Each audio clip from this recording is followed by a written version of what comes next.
강지연의 코인 정보방 무료로 입장하실 분들은 하단 링크를 통해 참여 가능하십니다. 안녕하세요. 오늘의 코인 뉴스 강지연입니다. 오늘 보실 종목은 리플 코인인데요. 최근 리플의 움직임을 보시면 차근차근 계단식 상승 흐름으로 지금 이전 저항대를 뚫어주면서 상승력을 만들어가고 있습니다. 이제 곧 1,000원이 머지 않은 모습이고요. 오늘 영상에서는 리플과 SEC가 지금 현재 11월 9일 날짜로 협의를 마무리하고 브리핑 일정을 법원에 제안해야 되기 때문에 오늘은 이 부분을 중점적으로 말씀드리고자 합니다. 11월 9일은 미국 시간 기준으로 보기 때문에 우리나라 기준으로는 11월 10일이 되겠네요. 즉 오늘이 지나면 SEC와 리플 합의에 대한 결과가 어느 정도 가닥이 나와 줄 것으로 보여집니다. 그래서 오늘 영상에서는 SEC와 리플 소송 관련해서 중점적으로 말씀드리고 소송이 끝난 이후에 리플 상승 모멘텀이죠. 리플 IPO 발표와 EDX 마켓에 상장되는 이슈 이 부분 모두 설명드리도록 하겠습니다. 영상 끝까지 시청해 주시고요. 구독과 좋아요 꼭 한 번씩만 눌러주시고 지금까지 리플 자료나 매매 대응 자료 그리고 리플 매집을 위한 단기 수익, 포트폴리오 구성 등 다양한 자료 먼저 받아보고 싶으신 분들은 하단 링크를 통해서 제가 운영하고 있는 코인 정보방 먼저 무료로 입장 가능하십니다. 그럼 본격적으로 영상 시작을 하면요. 간단히 소송이 어떻게 흘러왔는지 설명드리도록 하겠습니다. 지난 2020년이었죠. SEC가 리플을 상대로 소송을 제기했습니다. 두 가지 소송이었고요. 리플 판매에 대한 증권성 여부와 리플 임원의 개별 소송이었습니다. 그러면서 2년 뒤에 리플은 약식 재판을 신청했고 그에 따라서 소송이 빨리 끝날 것이라는 기대감으로 상승력을 만들어내 줬었습니다. 그리고 2023년이죠. 7월 13일 약식 판결에서 리플이 일부 승소 판결을 받았는데요. 지금 첫 번째로 보시면 기간 판매에 관련해서는 하위 테스트를 통해서 파는 사람과 사는 사람이 분명한 투자 계약에 해당한다. 즉 증권이라고 봤고요. 2차 판매에 대한 부분은 거래소를 통해서 알고리즘으로 판매가 됐습니다. 블라인드 방식으로 판매가 됐기 때문에 파는 사람과 사는 사람이 명확하게 알 수 없었습니다. 그래서 하위 테스트를 통해서 증권인지 아닌지 판단하는 이 2차 판매부는 이 하위 테스트 세 번째 요건에 충족하지 않는다라는 거죠. 타인의 노력에 따라 수익을 발생시키려면 파는 사람이 누군지 사는 사람이 누군지 명확해야 합니다. 그런데 파는 사람과 사는 사람 블라인드로 판매가 됐기 때문에 전혀 알 수가 없었죠. 그렇기 때문에 증권으로 보지 않는다라는 판결을 받았습니다. 즉 리플의 증권성은 판매 방식에 따라 달라진다라는 판례를 만들어진 상황인데요. 그 이후로 SEC는 중간항소를 신청했지만 중간항소는 기각이 됐습니다. 그에 따라서 SEC가 요청을 했던 이 이면 소송은 취하를 했는데요. 왜 그러냐면 바로 이 약식 판결문입니다. 바로 이 약식 판결 내용 자체에서 판매 방식에 따라 증권법이 달라진다라는 건데 어떻게 이 임원진들이 증권법을 위반했고 그 부분을 알면서 판매를 할 수가 있었겠습니까? 더더군다나 이 부분을 SEC가 증명을 해내야 되기 때문에 승소하기는 매우 어려워진 상황이다라는 거죠.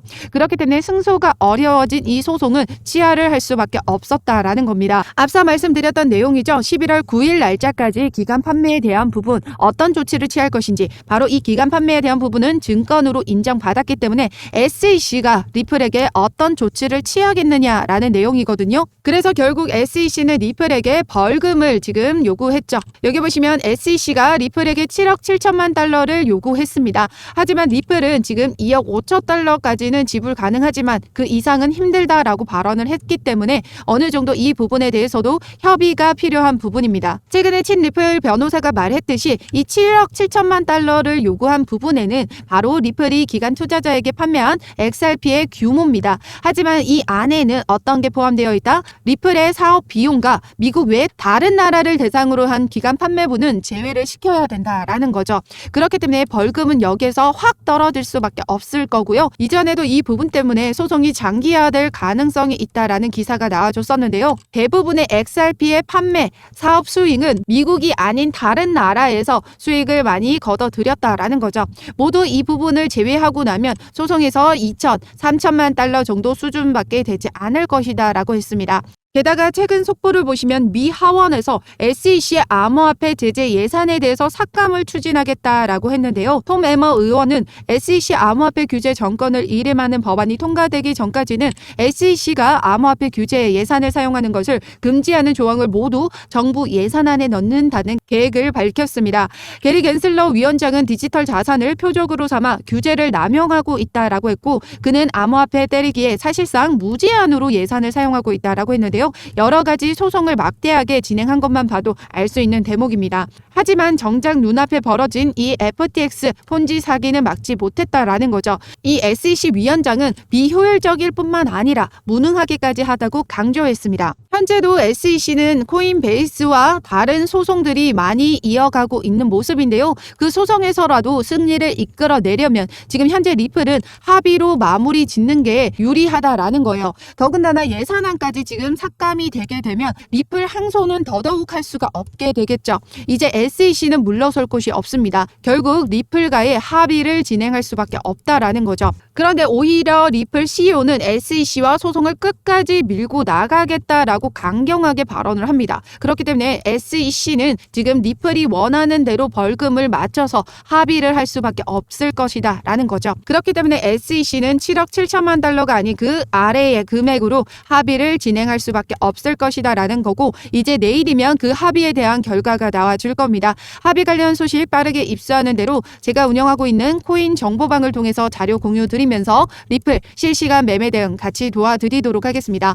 상단에 전화번호 010-6531-7908번으로 숫자 0번 보내주시거나 문자 보내기 힘드신 분들은 하단 링크를 통해서 제가 운영하고 있는 코인 정보방 무료로 입장 가능하십니다. 무료로 입장하셔서 신규 매수, 추가 매수 들어가는 비중까지 맞춰서 모두 받아가시고요. 그동안의 리플 자료와 글로벌 경제 시황 그리고 리플 매집 자료를 위해서 단기 포트폴리오까지 여러분들에게 같이 공유 드리고 있습니다. 어떠한 금전적인 요구나 카톡가입 권유, 후원 유도 절대 하고 있지 않기 때문에 여러분들은 제 영상 꾸준히 시청해 주시고 구독과 좋아요 꼭 한 번씩만 눌러주시면 감사하겠습니다. 그럼 앞서 리플 IPO 발표에 대한 부분과 EDX 마켓 신규 상장 이슈에 대해서 말씀드리도록 하겠습니다. 리플 CEO가 이 SEC와 소송이 끝나는 대로 IPO 추진하겠다라고 발언한 바가 있죠. 바로 이 소송 합의가 끝나야 IPO가 지금 진행이 된다라는 겁니다. 최근에 주주 커뮤니케이션 담당자 채용 공고까지 진행하면서 IPO를 진행하고 있다라는 부분에 대해서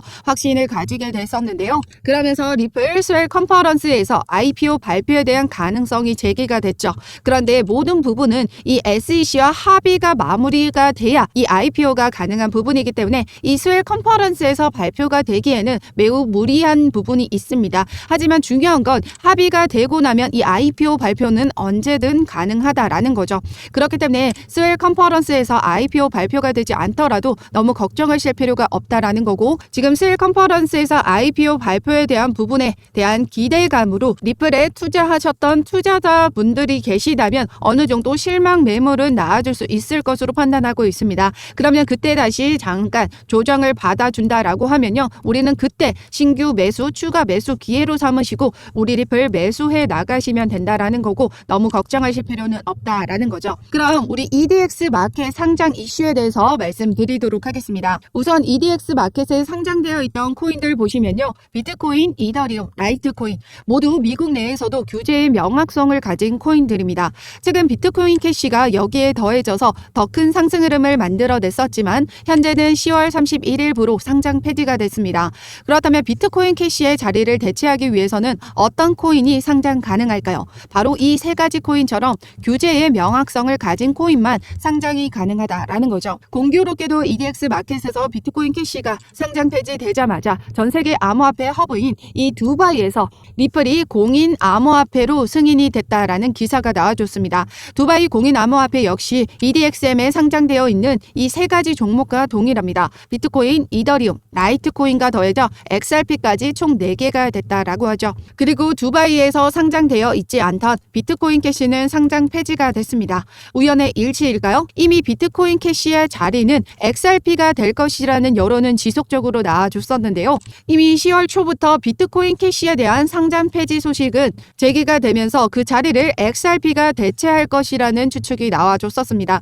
결국 비트코인 캐시는 10월 31일부로 EDX 마켓에서 사라졌고, 세계적인 암호화폐 허브로 자리 잡은 두바이에서 XRP가 공인 암호화폐로 등록됐다라는 게 우연의 일치일 수는 없다라는 거죠.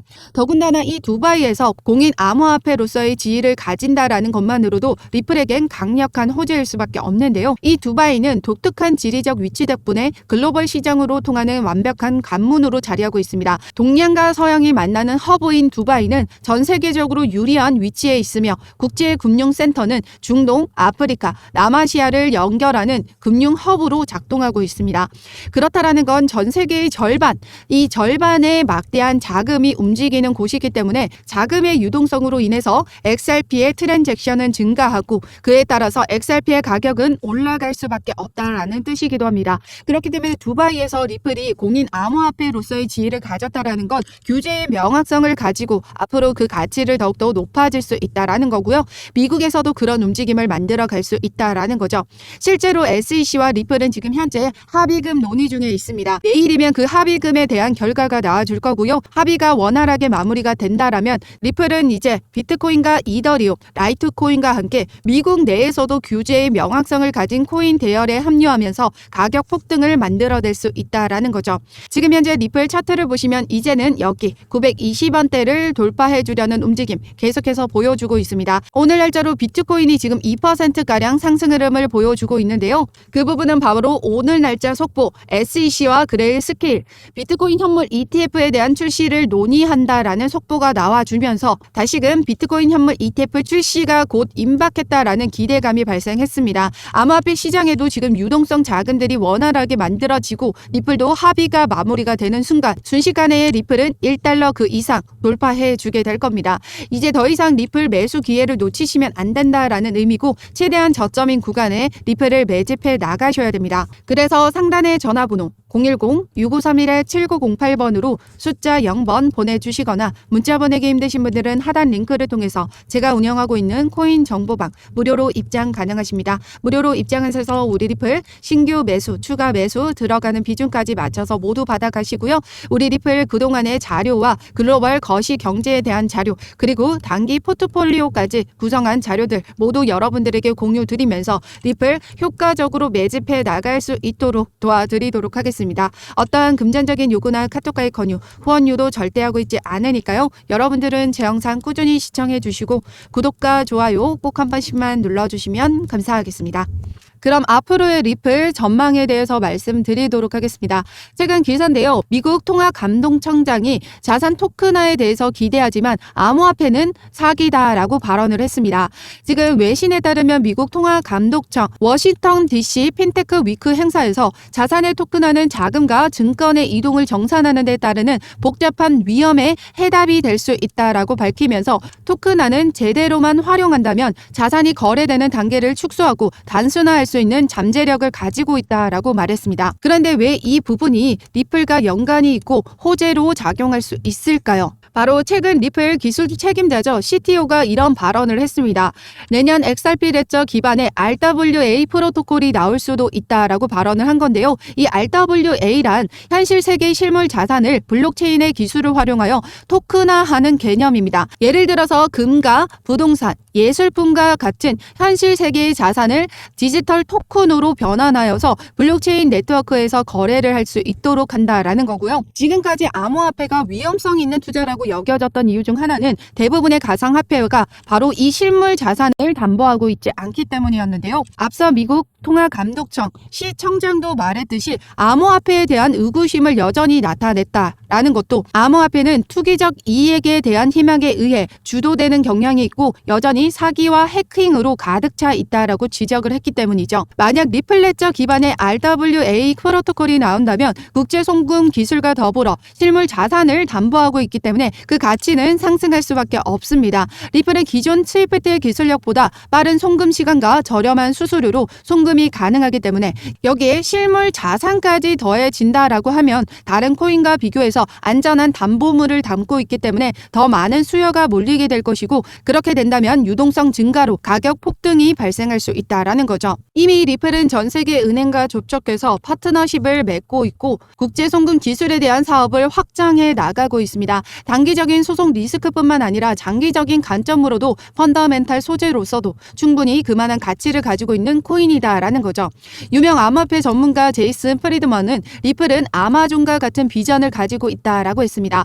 지금 당장의 수익보다는 장기적인 확장에 초점을 맞추고 있다라고 언급했는데요. 갈링하우스도 여러 컨퍼런스를 통해 세계가 어디로 갈지 믿고 있기 때문에 계속 투자를 하고 채용하고 기업을 인수할 것이다 라면서 수익보다는 미래에 초점을 맞추고 있다라고 강조했다라고 설명했습니다. 아마존도 보시면요. 오랜 기간 동안에 1달러 부근에서 지금 지지부진한 움직임을 보여주다가 점차적으로 상승력을 보여주면서 최근 몇 년 사이 폭발적인 성장을 기록했습니다. 리플도 아마존과 같은 펀더멘탈과 비전의 가치를 가지고 움직이고 있기 때문에 장기적인 관점으로 두고 매집해 나가셔야 된다 말씀드리고 있습니다. 그래서 상단의 전화번호 010-6531-7908번으로 숫자 0번 보내주시거나 문자 보내기 힘드신 분들은 하단 링크를 통해서 제가 운영하고 있는 코인 정보방 무료로 입장 가능하십니다. 그럼 지금까지 영상 끝까지 시청해 주셔서 감사하고요. 오늘도 여러분들의 안전한 투자 기원하면서 오늘 영상 여기에서 마치도록 하겠습니다. 감사합니다.